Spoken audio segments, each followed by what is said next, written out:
दोस्तों स्वागत है आपका आपके प्यारे YouTube channel S Pandey UP पर। हम लोग पढ़ रहे हैं कक्षा 10 की गणित। द्विघात समीकरण चल रहा है, प्रश्नावली है 4.4, जिसमें से आप 10 सवाल पढ़ चुके हैं। आज हम शुरुआत करेंगे सवाल संख्या 11 से। सवाल संख्या 11 से, ये 11 नंबर सवाल है, यहाँ से हम शुरुआत करेंगे। इसमें क्या करना है, निम्नलिखित द्विघात समीकरणों के मूलों की प्रकृति ज्ञात कीजिए। समीकरणों के मूलों की प्रकृति ज्ञात कीजिए, ठीक है। और थोड़ा मैं निवेदन करना चाहूँगा कि अगर आप चैनल पर नए हैं तो कृपया जो है फटाफट जो है सब्सक्राइब कर लीजिए। अब शुरुआत करते हैं। यहाँ पे क्या दिया गया है, 2x² + 5x + 5 = 0। क्या करेंगे, पहले हम इसकी तुलना करेंगे ax² + bx + c = 0 से। क्या करेंगे, लिखेंगे ax² + bx + c = 0 से तुलना करने पर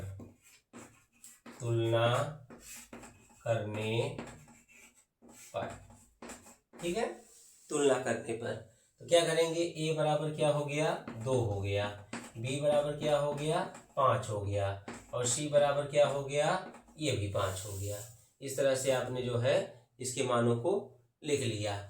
अब देखेंगे, हमको जब हम मूलों की प्रकृति याद करनी है तो हमको डी निकालना है, विविक्त कर निकालना है, ठीक है। और डी का मान क्या होता है, b² - 4ac। तो आप निकालेंगे कि d बराबर b² - 4ac। तो आइए लिख लेते हैं, क्या दिया गया है b का मान, b का मान दिया हुआ है 5। तो 5 का वर्ग -4, a का मान 2 और c का मान हो गया 5। तो 5 × 5 = 25 और 4 दूनी 8, 5 = 40। ये मान क्या हो गया, मान हो गया -15 घटाने पर। तो d का मान क्या है, छोटा आ गया 0 से। जब छोटा हो जाता है तो अतः समीकरण के मूल वास्तविक नहीं है,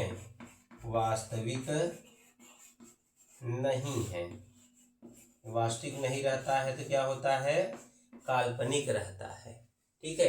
कब रहेगा, जब डी का मान 0 से छोटा आएगा, मतलब निगेटिव में आएगा, तब।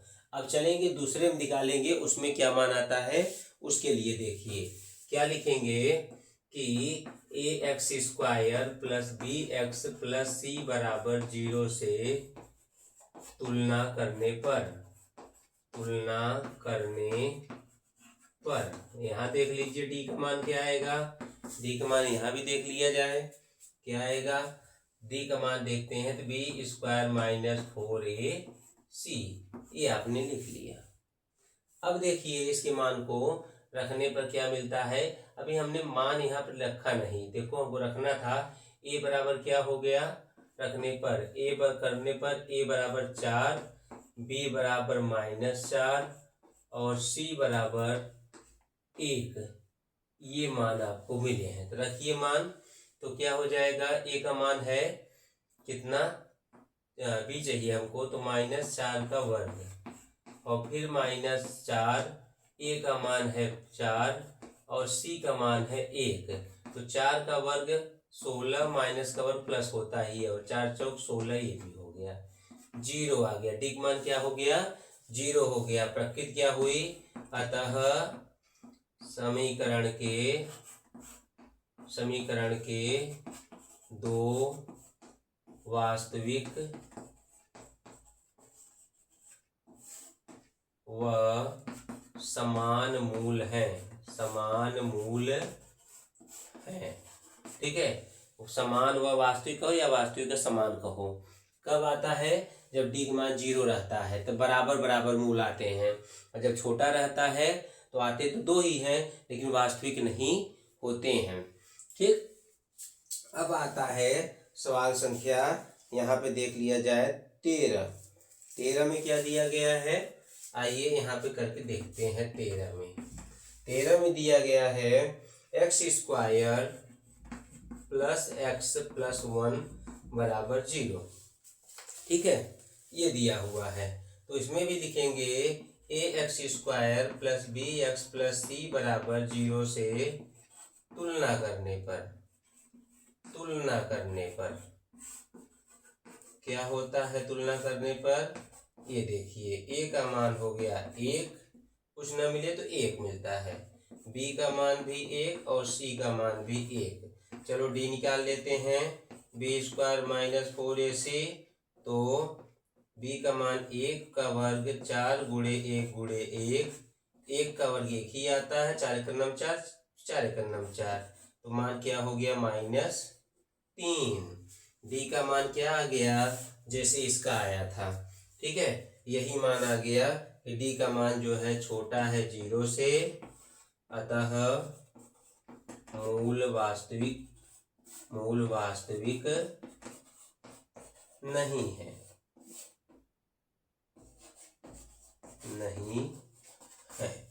ठीक है, इस तरह से जो है आपको इसकी प्रकृति मालूम पड़ गई।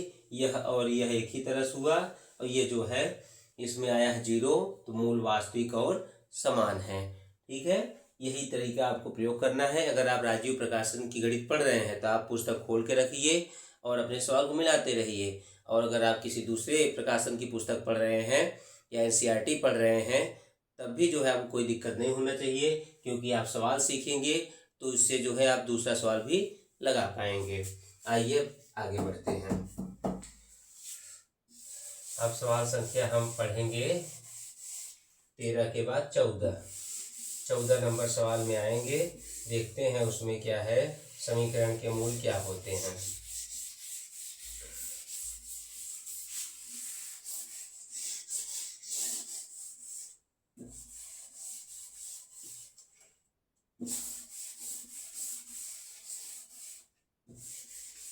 ये मैं जो हमको बार बार यूज करना है उसको नहीं मिटा रहा हूँ, क्योंकि वही चीजें हमें लगभग प्राप्त होंगी बार बार। आइए देखते हैं तो क्या होगा। सवाल संख्या हम लिखेंगे 14 में आ जाइए। 14 नंबर सवाल है क्या? 14 नंबर सवाल है एक्स स्क्वायर माइनस 4x और यहाँ पे +4 = 0। 15 नंबर में क्या आएगा उसको भी लिख लेते हैं। 15 नंबर सवाल में है 2x square plus x minus 1 = 0। फिर है 15 बाद 16 नंबर सवाल भी लिख लेते हैं।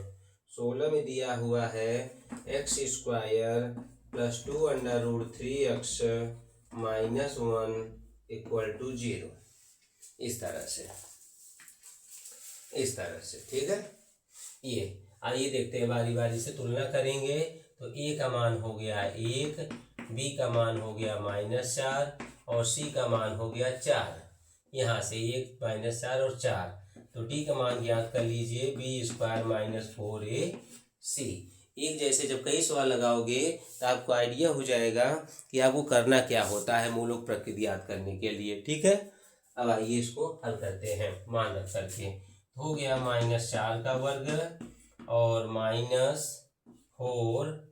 ठीक, a का मान कितना है 1 और c का मान है 4, तो 4 चौक 16 और ये भी 4 चौक 16 बराबर 0 आ गया, जो यहाँ पर भी हल लगाए थे उसके हिसाब से।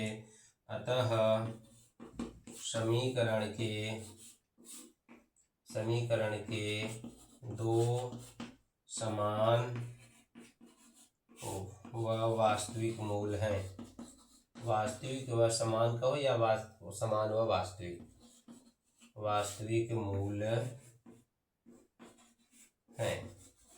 ठीक है, ये हो गया इस तरह से एकदम। बस आपको तुलना करना है, BC लिखना है, इसमें रखना है और देखना है 0 के बड़ा आता है 0 से, 0 बराबर आता है, 0 से छोटा आता है। आइए अब यहाँ चलते हैं। तो a का मान क्या हो गया 2, b का मान क्या हो गया 1 और c का मान क्या हो गया -1। तो d = क्या हो गया b स्क्वायर माइनस 4ac। तो b का मान में 1 का वर्ग -4, 2 × -1 हुआ -+8 और ये हो गया 9। अब क्या आया, अब आ गया d जो है 0 से बड़ा है, अतः दो मूल, दो वास्तविक मूल लिखिए, वास्तविक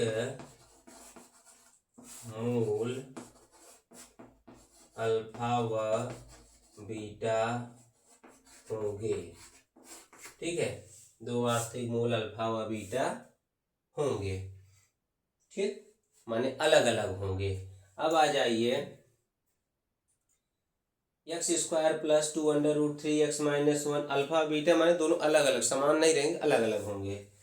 ठीक है, अब आ जाइए इसमें x का मान, यहाँ तुलना करेंगे ए एक्स स्क्वायर, तो a का मान क्या हो गया 1, b का मान क्या हो गया 2√3 और c का मान क्या हो जाएगा -1। तो यहाँ भी d निकालिए, b स्क्वायर माइनस 4ac मान रख लीजिए 2√3 का होल स्क्वायर -4, a का मान 1, c का मान हो गया -1, माइनस में है ये -1, माइनस को ब्रैकेट में लिखा करेंगे आप। ये देखो 2 का स्क्वायर 4 होता है, लेकिन √3 का स्क्वायर 3 ही होता है, तो 4 3 जा 12 हो गया, माइनस माइनस प्लस और 4 1 4, तो 12 4 क्या हो गया 16। ठीक है, तो डी का मान क्या आ गया इसमें, इसमें भी 0 आग से बड़ा आ गया जैसे इसमें आया था। अतः समीकरण के दो वास्तविक मूल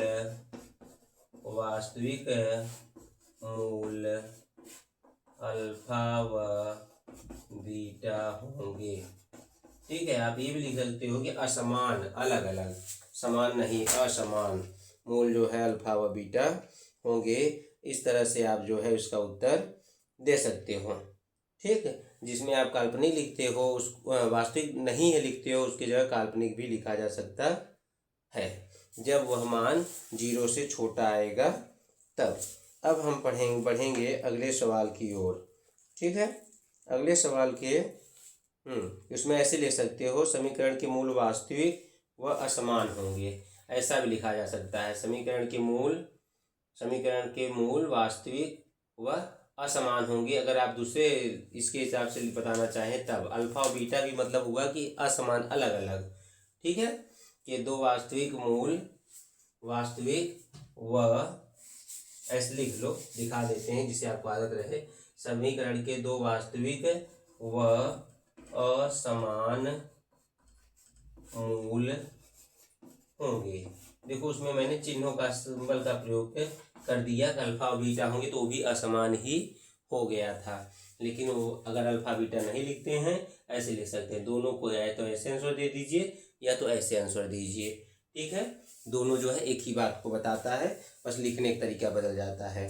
अब आ रहा है सवाल संख्या 17। समीकरण दिया गया है 2x/x - 3 + 1। देख लीजिए इसको, जरा देखिए तो आपको ज़्यादा समझ में आएगा। क्वेश्चन संख्या है, थोड़ा स्पष्ट हो जाए। यहाँ है 2x/x -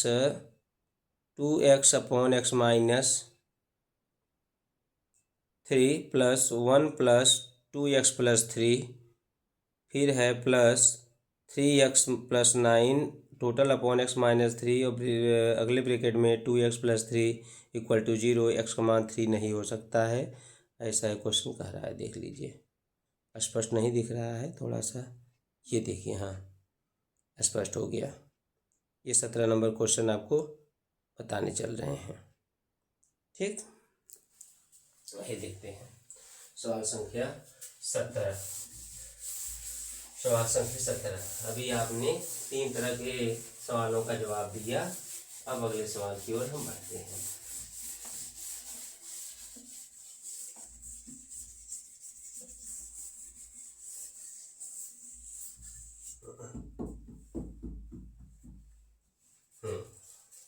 अगले सवाल की ओर क्या दिया हुआ है।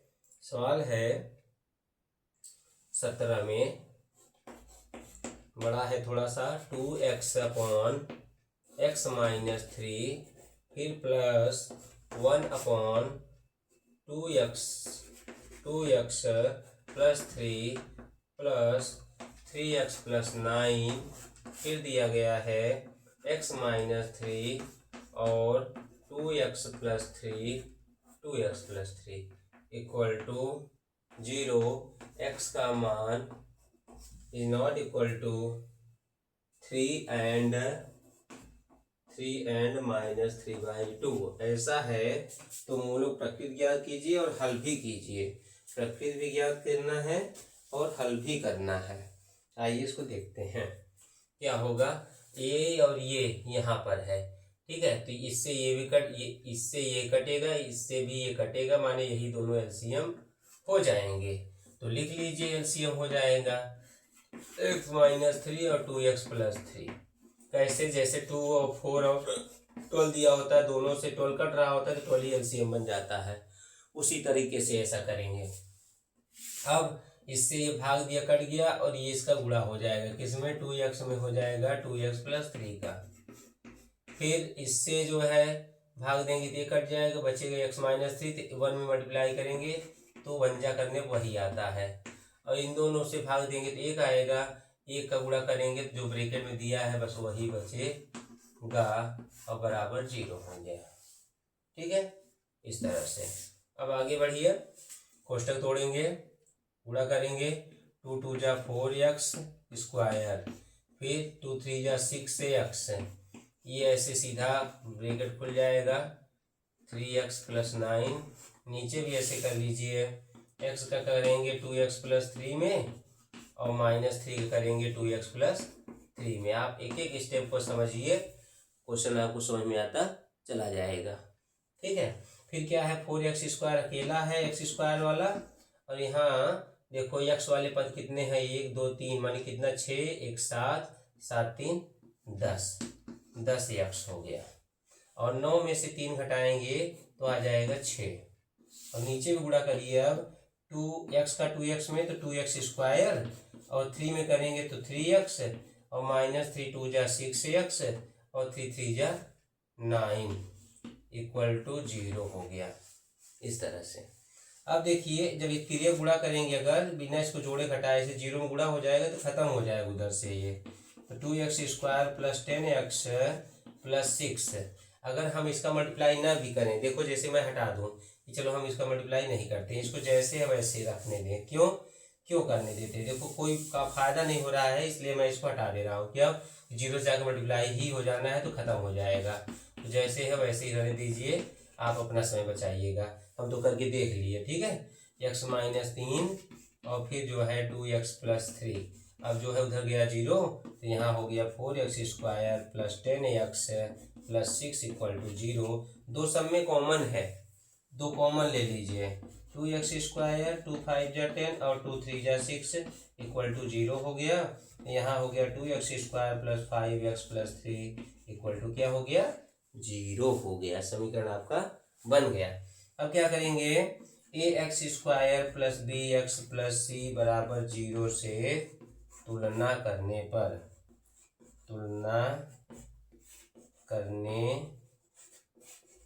आइए वहाँ आगे बढ़ जाते हैं। तो तुलना करेंगे तो a बराबर, आप देखो क्या बता रहा है? a बराबर बता रहा है 2, b बराबर 5 और c बराबर कितना? 3। तो आप d निकाल लीजिए। b square minus 4ac value रख दीजिए यहाँ पे। ठीक है, तो क्या होगा? b का मान 5 का वर्ग माइनस 4, a का मान 2 और c का मान 3। तो 5 5 25 और 4 दूनी 8 3 24, तो मान आ गया 1। तो d का मान जो है बड़ा आया है 0 से। अतः समीकरण के क्या हैं? वास्तविक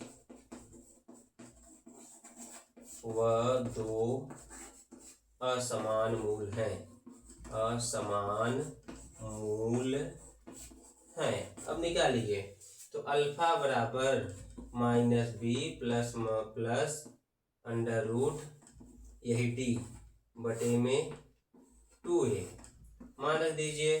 b का मान कितना है? 5 है, तो -5 प्लस अंडर रूट 1 ठीक, बटे में 2 इंटू ए का मान है 2, तो -5, एक बाहर आएगा तो एक ही रहेगा, और बटे में 4, तो 4 -4 बटे 4 बराबर हो गया -1।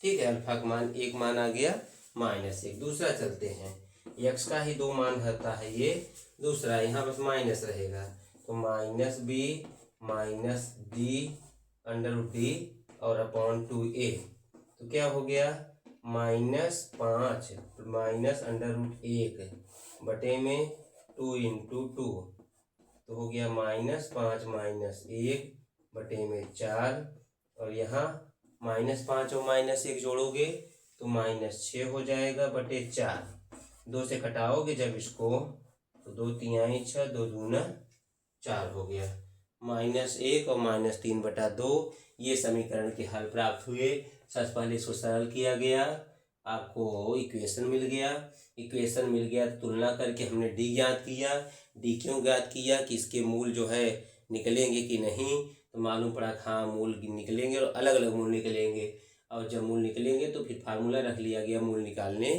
का, जो कि मैं पहले आपको बता चुका हूँ जब चैप्टर शुरुआत हुई थी। ठीक है, तो ये जो है 2 मूल आपको प्राप्त हो गए। आइए इसको चेक भी कर लेते हैं, उत्तर की जांच कर लेते हैं। सवाल संख्या कितना है 17, सवाल संख्या 17, तो -1 आंसर आया है -3 बटा 2, और 1 आया है -1, मतलब सही है। अब सवाल संख्या हम पढ़ेंगे 18, 19, 20 एक ही मॉडल पे है। क्या कर रहा है, निम्नलिखित प्रत्येक द्विघात समीकरण के लिए के मान ज्ञात करो, जिसके लिए इन समीकरणों के मूल वास्तविक समान है।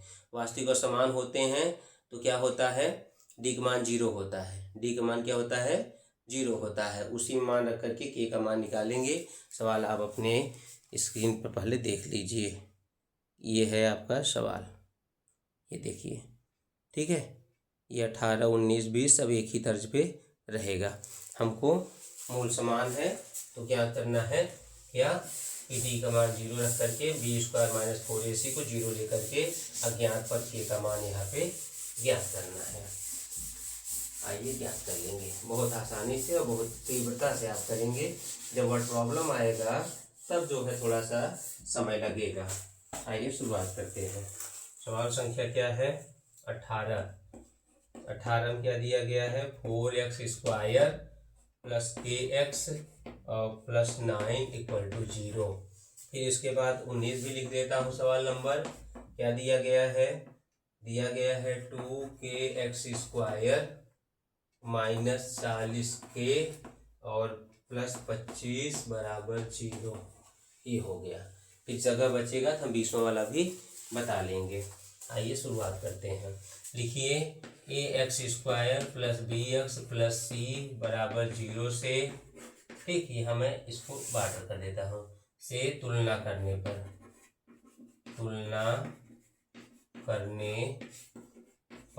ठीक है, तो a बराबर क्या मिलेगा 4, यहाँ देखो, b बराबर क्या मिलेगा, यहाँ देखो k, और c बराबर क्या मिलेगा, यहाँ देखो 9। इस तरह से, ठीक है। तो आप लिखिए चूंकि मूल बराबर हैं अतः क्या लिख के चलोगे, d बराबर 0, मतलब b² - 4ac = 0 मान रख दीजिए। तो b का मान है k का स्क्वायर और -4, a का मान 4 और c का मान 9 = 0। तो कितना आएगा ये 4 चौक 16 और 16 9 144 = 0। इसको आप प्लस माइनस तोड़ सकते हैं कि के ये हो गया 12 का स्क्वायर = 0, एक बार माइनस में के -12 और के +12। तो जब इसको लेंगे 0, यदि के -12 0 लेकर चलोगे तो के बराबर मिलेगा 12, और यदि के +12 लेकर चलोगे 0 तो के बराबर हो गया -12। इस तरह से 2 मान आपको प्राप्त हुए प्लस और माइनस में।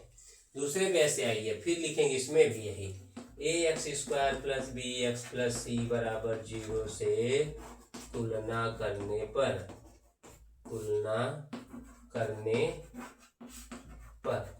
ठीक है, तुलना करने पर आइए, ए का मान ये है, बी का मान ये है, सी का मान ये है। थोड़ा सा ये कुछ चूक हुआ है क्वेश्चन लिखने में, दिया गया है 40x, ये x है, ये क्या है, x है। आइए, तो a बराबर हो गया 2k, एक्स स्क्वायर क्या लगामा 2k बचा। b का मान हो गया -40 और c का मान क्या हो गया 25, क्या हो गया 25। तो मान लिख लो कि मूल समान है, पहले से ही कह रहा है, अतः बी स्क्वायर -4ac क्या होगा 0 होगा। मान रख लीजिए b का मान है -40 का वर्ग करना है, और a का मान 2k और c का मान हो गया 25 बराबर 0। माइनस स्क्वायर प्लस 4 चौक 1600 और ये हो जाएगा 25 चौका 100 दूना 200 के। पक्षांतर करेंगे भाई, अब स्क्वायर तो बचा नहीं, पक्षांतर करेंगे तो -200k इक्वल टू -1600, उधर चला गया 1600 तो माइनस में हो गया, और -200 भाग में जाएगा, 1600 बटे में -200, तो 8 दूनी 16। ठीक है, तो के का मान कितना आ गया 8। समझ में आ गया आपको? ठीक है, समझ में आ गया होगा जरूर, और जहाँ दिक्कत होगी आप कमेंट में लिखना, उसको हम समाधान देंगे एकदम। जब मूल बराबर रहता है तो बी स्क्वायर -4ac बराबर 0 लेकर के चलना है। अब अगले सवाल की ओर बढ़ते हैं। सवाल संख्या क्या है? सवाल संख्या है 19 के बाद 20। सवाल संख्या क्या है? 19 के बाद 20।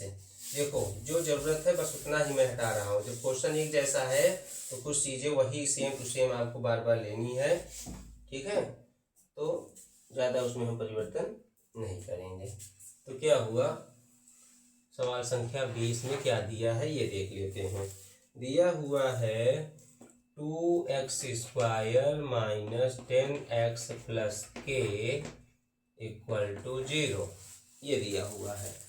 आइए क्या करेंगे, हमने तो मिटा दिया, लिखेंगे A X square plus B X plus C बराबर 0 से तुलना करने पर ए कितना मिलेगा 2, बी कितना मिलेगा -10, सी कितना मिलेगा के। देखो एक पहले वाले हमने देखा कि बी के जगह पे के था, दूसरे 19वें में देखा कि कहाँ पे के है, ए के जगह पे के है।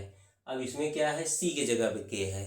तीनों जगह आप देख लिए कि जब ए बी सी की जगह का जहाँ पे के रहेगा कैसे ज्ञात करेंगे। आइए यहाँ मान रखते हैं, मूल बराबर है। बी का मान है -10 का वर्ग -4, ए का मान 2 और सी का मान के बराबर 0। माइनस का वर्ग प्लस होता है, 10 दहमा क्या होता है 100 होता है, क्या होता है 100 होता है, और 4 दूनी 8 के बराबर 0। पक्षांतर करेंगे 100 का तो उधर जाएगा तो -100 हो गया, और -8 जो है बटे में अब जाएगा, 100 बटे -8, ध्यान दो माइनस माइनस कट जाएगा, और 4 दूनी 8 होता है, और 4 25 में 100 होता है, तो के का मान हो जाएगा 25/2।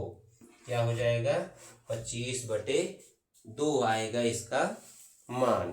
तो हमने ये ज्ञात कर लिया कि जब मूल बराबर है तो अज्ञात पद के का मान क्या होगा। ठीक है, अब हम जो है अगले क्वेश्चन पे चलेंगे। अभी 2 क्वेश्चन इस प्रश्नावली में पढ़ना बाकी है।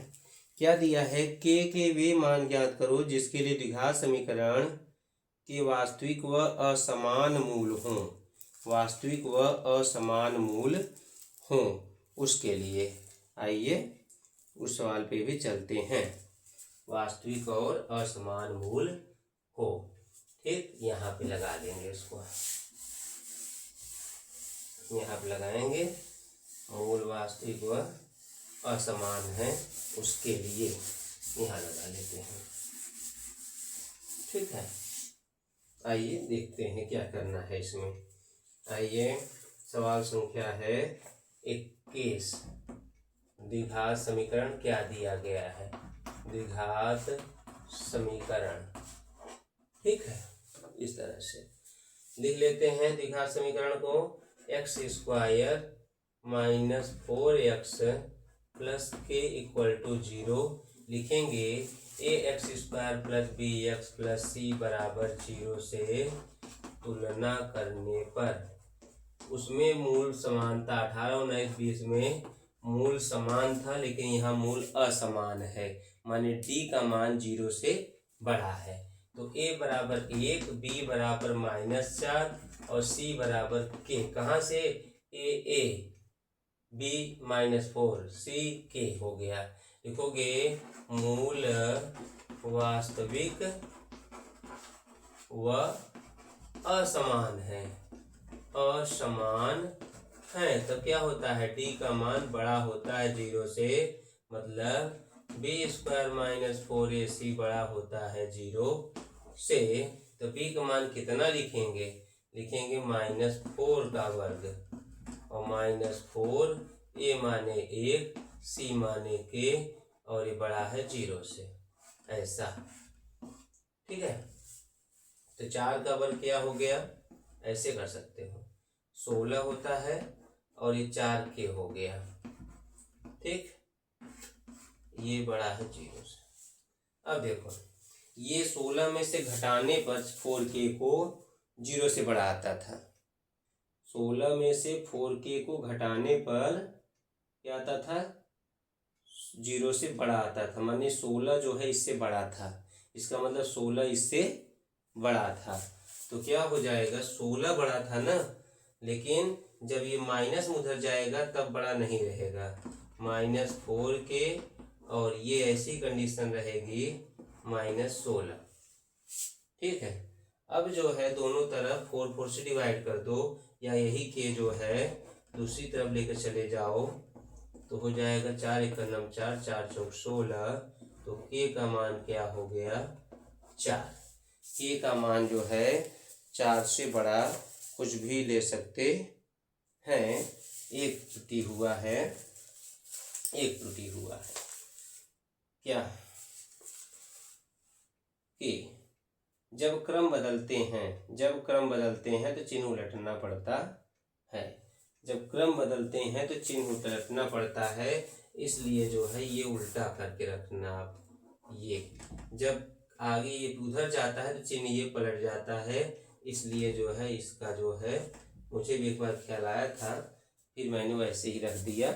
सोचा कि चिन्ह तो बदल रहा है, तो इसलिए इसको नहीं पलटा। ठीक है, तो आपको ध्यान देना है, जैसे इस मान को उधर पलटोगे वैसे ही इसका भी चिन्ह जो है बदल देना। चिन्ह भी इसका बदलेगा, जो बड़ा वाला चिन्ह है उसके जहाँ छोटा वाला चिन्ह होता चला जाएगा। इस चीज़ को ध्यान रख करके आपको काम करना है। ठीक, तभी नहीं तो गलत हो जाएगा। इस तरह से। अब अगले सवाल पे है कि प्रदर्शित करो कि ए के प्रत्येक वास्तविक मान के समीकरण x² + ax - 4 = 0 के लिए वास्तविक व असमान मूल होंगे। वास्तविक व असमान मूल होंगे। आइए देखते हैं क्या दिया गया है। सवाल संख्या सिद्ध करना है। क्या करना है? सिद्ध करना है। आइए देखते हैं, सिद्ध कर दिखाते हैं। आयो, क्या दिया है यहाँ पे? सवाल संख्या 22 में दिया है x² + ax - 4 = 0। देखो, इसको हम थोड़ा कैपिटल लेटर कर देते हैं क्योंकि नहीं मिक्स हो जाएगा। ये हो गया कैपिटल में, तो a = हुआ 1, b = हुआ a और c = हो गया -4। लिखोगे मूल हमको निकालना है d का मान। d का मान तो क्या होता है? b² - b² - 4ac। मान रख के देखिए। ठीक है, मान रख के देखिए। तो b का मान क्या है? a है। ए है और 4ac 4a और c का मान है -4। तो a square minus 4 Chowk 16 plus में हो गया। ठीक है, तो चूंकि a वास्तविक संख्या है, वास्तविक संख्या में धन या ऋण कुछ भी हो सकता है, अंडर रूट वाली संख्याएं हो सकती हैं, फ्रैक्शन वाली संख्याएं हो सकती, कुछ भी हो सकता है, लेकिन जब उसका स्क्वायर करोगे वो धनात्मक ही आएगा।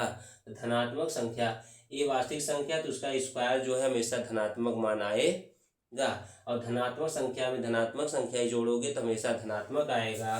अतः लिख देते हैं ए स्क्वायर धनात्मक होगा। ठीक है, अतः डी का मान जो है 0 से बड़ा आएगा, अतः मूल वास्तविक व समान होंगे। फिर देख लीजिए, तुलना किया a बराबर 1, b बराबर 1, c बराबर -4, ये रख लिया मान, तो d का मान b स्क्वायर -4ac, तो a square -4 into 1 into -4 multiply करने पे माइनस माइनस प्लस 4 चौक 16 हो गया। ये एक का वर्ग है, ये चाहे धन में हो, चाहे ऋण में हो, चाहे रूट में हो, चाहे फ्रैक्शन में हो, स्क्वायर करने पर धनात्मक मान ही आएगा। धन में धन जोड़ने पर धन वाली संख्या मिलेगी, वह 0 से बड़ी संख्या मिलेगी, तो जो 0 से बड़ा रहेगा डी का मान, तो मूल क्या होगा, वास्तविक का समान होगा। यह सिद्ध हो गया। इति सिद्धम यहाँ लिख दोगे, इति सिद्धम, यह आपने सिद्ध किया या प्रदर्शित किया। ठीक है, ये आपको इसमें करना था। इस वाले सवाल का विशेष ध्यान देना है कि जैसे ये वाले मान को पक्षांतर करेंगे वैसे ही जो है छोटा वाला बड़ा, बड़ा वाला छोटा हो जाएगा। इसको ध्यान में रखते, क्योंकि बड़ा कौन था, बड़ा 16 था, लेकिन जब -16 हो गया तब तो छोटा हो गया ना। इससे बड़ा कौन था, इसमें से इसको माइनस करने 0 से बड़ा आ रहा था, मानिए ये बड़ा था इससे, तब तो धनात्मक 0 से बड़ा आ रहा था, लेकिन जैसे ये धनात्मक से उधर गया ऋणात्मक हुआ, छोटा हो जाएगा। ध्यान रखना इस चीज़ का, मैंने एक बार भूल किया, आप मत करिएगा। ठीक है, अब जो है ये अभ्यास समाप्त हुआ। अब फिर हम अगले अभ्यास को अगली वीडियो में हल करेंगे। तब तक इस क्वेश्चन को अच्छे समझते रहिए, और वीडियो पसंद आने पर चैनल को लाइक, सब्सक्राइब और अपने दोस्तों के साथ शेयर करना न भूलें। फिर मिलेंगे, धन्यवाद।